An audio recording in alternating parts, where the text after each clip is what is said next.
ना झुकने वाली बहू। करिश्मा के ससुराल वालों को वैसे तो करिश्मा से कोई परेशानी नहीं थी, क्योंकि उसमें कोई बुरी आदत नहीं थी।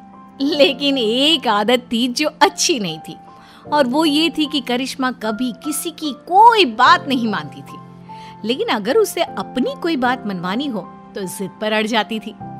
करिश्मा का पति अविनाश और करिश्मा के सास ससुर सब इस बात से बहुत परेशान थे। अविनाश, मुझे कुछ शॉपिंग करनी थी, आज शाम को जल्दी फ्री होकर घर आ जाना।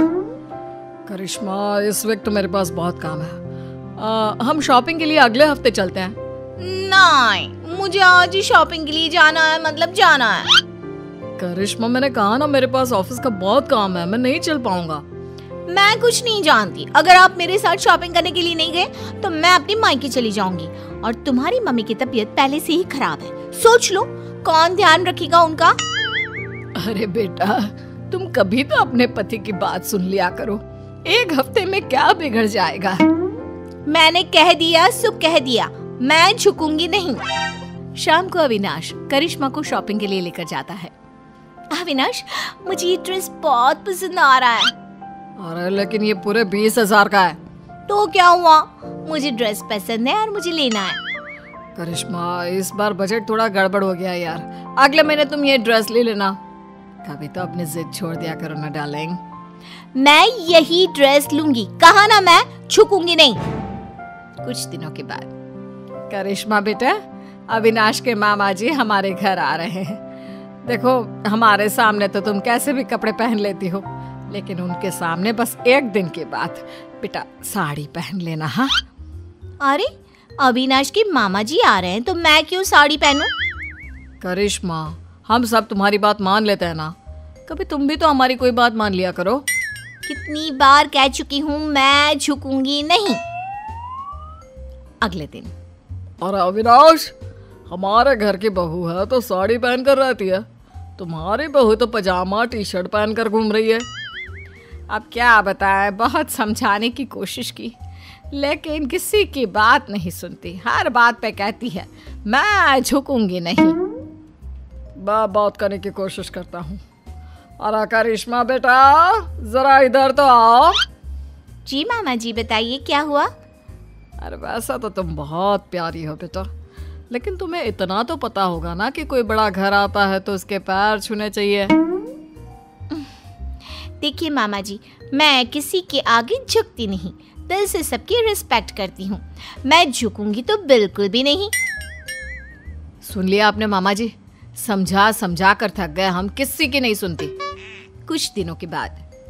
मम्मी जी, आज मेरी सहेली ने मुझे किसी जरूरी काम से बुलाया था, तो आज अविनाश के लिए खाना आप बना देना। ठीक है बेटा, कोई बात नहीं, मैं बना दूंगी खाना। तुम आराम से अपनी सहेली से मिलकर आ जाओ, कोई बात नहीं, जो भी काम है करके आओ, ठीक है? थैंक यू मम्मी जी। अरे मम्मी, करिश्मा आपकी कोई बात नहीं सुनती, और आपने कितनी आसानी से उसकी बात मान ली। इस घर में सब उसकी बात मानते हैं, लेकिन वो किसी की बात नहीं सुनती। बात तो तुम्हारी ठीक है बेटा, लेकिन हम कर भी क्या सकते हैं। जब भी उसे समझाते हैं बस एक ही बात कहती है, मैं झुकूंगी नहीं। तो मम्मी, आपको भी उससे कहना चाहिए था ना, घर का खाना बना कर जाए। आपको भी उसकी बात नहीं सुननी चाहिए थी। अरे बेटा, बहू है वो मेरी, अब क्या मैं उसके बराबर ही करूंगी? और तुम्हारे लिए ही तो खाना बनाना था। अरे कोई बात नहीं बेटा। कुछ महीनों के बाद। बहू, अविनाश का प्रमोशन होने वाला है ना, पंडित जी ने कुछ कहा था मुझसे। क्या कहा था मम्मी जी? और पंडित जी कह रहे थे कि अविनाश की पत्नी 4 सोमवार का व्रत रखे, इस बार उसका प्रमोशन पक्का है। लेकिन मम्मी जी, मुझसे तो भूखा रहा ही नहीं जाता, मैं कैसे व्रत करूंगी? अरे बेटा, तू फल खा लेना, दूध पी लेना, बस एक टाइम का व्रत रख, अविनाश की तरक्की के लिए। लेकिन मम्मी जी, आप भी तो व्रत रख सकती है ना, वो आपका भी तो बेटा है। अरे समझने की कोशिश करो बहू, पंडित जी ने तुम्हें ही व्रत रखने के लिए कहा है, वरना मैं तो कब का कर लेती। नहीं मम्मी जी, मैं आपकी बात मानने को तैयार नहीं हूँ। अरे बेटा, कभी कोई बात सुन भी लिया करो, तुम तो कोई बात नहीं मानती मेरी। मम्मी जी, मैंने कह दिया ना कि मैं व्रत नहीं करूंगी तो नहीं करूंगी। कह तो चुकी हूँ कई बार कि मैं झुकूंगी नहीं। करिश्मा अपने परिवार में किसी की कोई बात नहीं सुनती। वो किसी की बात सुनकर उसे मानने के लिए तैयार ही नहीं होती। कुछ दिनों के बाद करिश्मा अपने पति अविनाश के साथ घूमने जाने का प्लान बनाती है। मम्मी जी, मैं और अविनाश 2 दिन के लिए बाहर घूमने जा रहे हैं। आपको कोई ऐतराज तो नहीं है ना? अरे नहीं बेटा, मुझे क्या परेशानी होगी, आराम से घूम कर आओ। वैसे कब निकलने वाले हो? मम्मी, मैं तो करिश्मा से कह रहा था कि सुबह के वक्त निकलते हैं ताकि शाम होते होते पहुंच जाए। नहीं, मुझे रात को ट्रैवल करने में बहुत मजा आता है और अब तो हम रात को ही जाएंगे।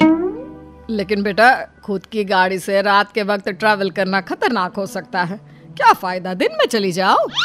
वही तो मैं कह रहा हूँ मम्मी, लेकिन ये सुनती ही नहीं।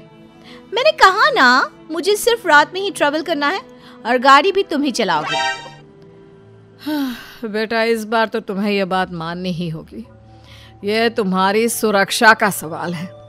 मैंने कह दिया ना, हम रात में ही जाएंगे और मैं इस बात के लिए झुकूंगी नहीं। करिश्मा की जिद के आगे अविनाश की एक नहीं चलती और वो दोनों रात को गाड़ी लेकर शहर से बाहर जाने के लिए निकलते हैं। रास्ते में अविनाश की गाड़ी खराब हो जाती है। तभी वहां पर 4-5 गुंडे पहुंच जाते हैं। इतनी रात को बेबी को लेकर कहाँ टहलने निकले हैं भाई साहब? अरे जरा वक्त का तो ख्याल किया होता। इतनी रात को अपनी बीवी को घुमाने चले हो। देखो, हम शरीफ लोग हैं, हमें जाने दीजिए। लेकिन हम तो शरीफ लोग नहीं है ना। अपनी मैडम से बोलो अपने गले का हार और ये सोने की चूड़ियां चुपचाप उतार कर दे दे। मैं तुम्हें कुछ नहीं देने वाली, जाओ यहाँ से। आए बड़ी चूड़ियां लेने वाले।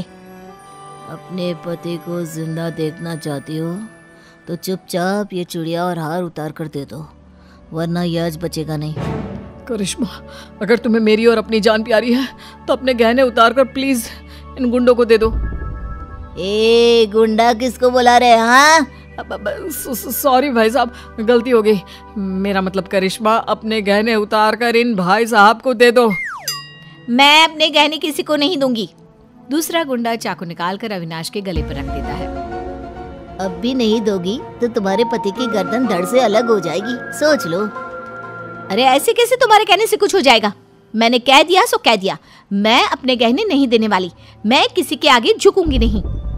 करिश्मा, ये तुम्हारे घर वाले नहीं है जो तुम्हारे झुकूंगी नहीं कहने से चुपचाप बैठ जाएंगे। ये मुझे सीधा ऊपर पहुंचा देंगे। लेकिन अगर मैंने इन लोगों की बात मान ली तो मैं झुक जाऊंगी ना। अरे तो क्या परेशानी है? तुम्हारे झुकने से अगर मैं जिंदगी भर सीधा खड़ा रह सकता हूँ तो क्या प्रॉब्लम है? दे दो अपने गहने। करिश्मा रोते हुए अपने गहने उतार कर उन गुंडों को दे देती है। गुंडे गहने लेकर वहां से भाग जाते हैं। करिश्मा और अविनाश वापस अपने घर पहुंचते हैं। अरे बेटा, क्या हुआ? तुम ऐसी हालत में, और करिश्मा तुम्हारे सारे गहने कहाँ हैं?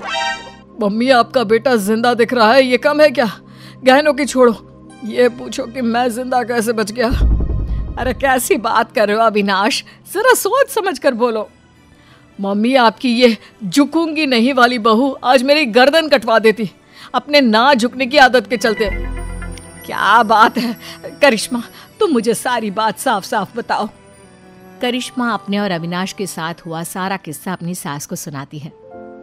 बहू, घर में तो तुम हमारी कोई बात मानती नहीं, सुनती नहीं, लेकिन तुमने गुंडों के सामने भी अपनी जिद चलाई। कमाल कर दिया भाई।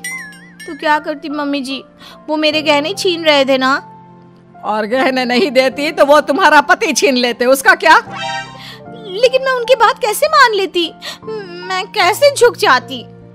अब भी तो झुकना पड़ा ना, क्योंकि उन लोगों ने तुम्हारे साथ जबरदस्ती की। हाँ, नहीं तो मैं उनसे कह देती मैं झुकूंगी नहीं। अरे ठीक है बहू, तुम्हें नहीं झुकना मत झुको। लेकिन देखो, तुम दोनों बहुत डरे हुए और थके लग रहे हो। अभी जाकर अपने कमरे में आराम करो और रात को पिकनिक पर जाने की कोई जरूरत नहीं है। ठीक है मम्मी जी, अभी तो मैं आराम करने जा रही हूँ। मैं एक बार गुंडों के आगे झुक गई, उनकी बात मान ली और अपने गहने दे दिए। लेकिन याद रखिएगा, इस घर की 4 दीवारी के अंदर तो मैं कभी भी, मेरा मतलब कभी भी मैं झुकूंगी नहीं।